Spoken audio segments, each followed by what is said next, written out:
I'm going to give you a strategy that can blow up your course sales. Now, I discovered this strategy years ago while I was selling a course on how to sell on Amazon. And I was doing pretty well, but there was this invisible Italian dude who also sold a course on how to sell on Amazon. Now, at this time, I had 260,000 subs on my YouTube channel for this particular company. And the Italian dude had fewer than 100. I had a full-blown website with blog posts and tens of thousands of hits every month, and he had just one landing page. And yet his course sales almost doubled mine. He spent far less time, less money, less energy, and yet his results far surpassed mine. So the question is, how did he do it? He was more targeted than I was. What does targeted mean? What I mean is he created content only for his ideal client. Most of my videos were about how to sell on Amazon, but some of my videos were about how to make money online, how to make money on eBay, how to create a personal budget. And you might say those are related, but they were not 100% targeted towards the people who had subscribed to my channel because they wanted to learn how to sell on Amazon. And these videos did not just do nothing for course sales, they actually hurt course sales. So when people who had subscribed to learn how to sell on Amazon saw a video pop up on my channel about how to do a personal budget, for example, their interest waned. And they started watching fewer videos, and some would unsubscribe. And here is the tricky part.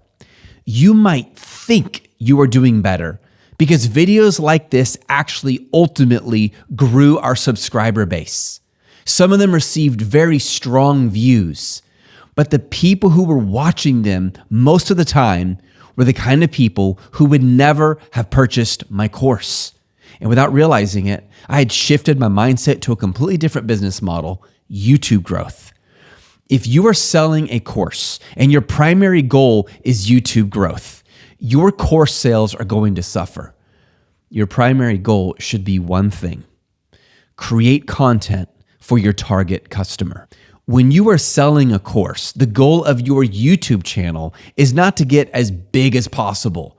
The goal of your YouTube channel or any platform you use for content marketing is to attract your ideal client. Let me give you an example. Max Person teaches people how to make money selling a course. His average views, based on his last 4 videos to date, are only 2,500 views per video. Yet I want you to look at his paid school community, 867 members. Now, I know it says $5,000 per year, but just a few days ago, it was only $1,200 per year, which means 867 members times $1,200 equals over $1 million in course sales.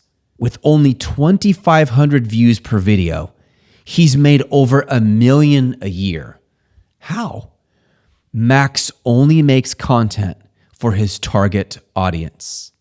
Okay, now you might be thinking, that's great, Seth, but how do you actually do this? The way you do it is first by understanding who your ideal client is. Okay, Seth, but how do I understand who my ideal client is? By understanding your client's ultimate desire for consuming your content. Okay, and how do I figure that out? By creating a new market, which is called a hyper niche. Why, you might ask? Because you will never figure out your target audience if you don't know your client's ultimate desire. And you will never figure out your client's ultimate desire if you don't create a hyper niche that attracts that kind of client. Your hyper niche attracts clients with a specific ultimate desire. And that ultimate desire shows you what kind of client to create content for, which means your sales go through the roof. Now, I broke this process down into 3 steps to make it as clear as possible for you. Step number 1, you want to create a new market. When you create a new market, you are creating a hyper niche. Seth, what is a hyper niche? A hyper niche is when your product has a super narrowed down focus on a very specific topic for a very specific kind of client. Let's say your course teaches men how to get fit. Okay, great topic, but way too broad. Narrow it down. You need to create a hyper niche, a brand new market. Okay, you reply. My course teaches men how to get shredded. Okay, better, but do better. What is unique about your approach? All right, you say. My course teaches men how to get shredded using a single set of dumbbells. Okay, much better. But get more specific on what kind of men. Men is a very broad category. Well, you say, my course teaches men in their 50s how to get shredded using a single set of dumbbells. Perfect.